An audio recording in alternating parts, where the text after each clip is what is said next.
আজকে আমরা কথা বলবো পুতিনের মাত্র ৩০ ঘন্টার ভারত সফর নিয়ে। কিন্তু এই ছোট সফরটা কেন এত গুরুত্বপূর্ণ বলে মনে করা হচ্ছে সেটাই হলো আসল গল্প।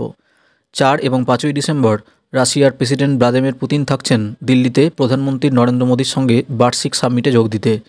ইউক্রেন যুদ্ধ শুরু হওয়ার পর এটা পুতিনের খুবই গুরুত্বপূর্ণ বিদেশ সফর, আর এই আন্তর্জাতিক মহলের চোখ এখন ভারতের দিকেই।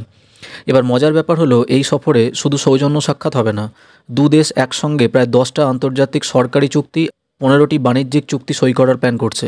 তার মধ্যে আছে এনার্জি, ট্রেড, ডিফেন্স, টেকনোলজি আর শ্রম মাইগ্রেশন সম্পর্কিত আলোচনা। রাশিয়ার বড় চাহিদা ভারত থেকে আরও বেশি পণ্য আমদানি করা। অন্যদিকে ভারত চাইছে রাশিয়া থেকে সস্তায় তেল কিনতে। কিন্তু এখানেই আসল টুইস্ট। যুক্তরাষ্ট্র, বিশেষ করে ট্রাম্প প্রশাসন, এখন ভারত রাশিয়া ঘনিষ্ঠতার বেশ অস্বস্তিতে আছে। ভারত কতটা রাশিয়ান তেল কিনছে সেটা নিয়ে চাপ বাড়ছে। তাই এই সফরটা ভারতের জন্য এক ধরনের ব্যালেন্সিং অ্যাক্ট। একদিকে রাশিয়ার পুরনো সম্পর্ক ধরে রাখা, আর অন্যদিকে আমেরিকার সঙ্গে স্ট্র্যাটেজিক পার্টনারশিপ নষ্ট না করা। ডিফেন্স নিয়ে আলোচনাও গুরুত্বপূর্ণ। S-400 থেকে শুরু করে নৌবাহিনীর প্রজেক্ট, সব কিছুতেই আপডেট আসতে পারে।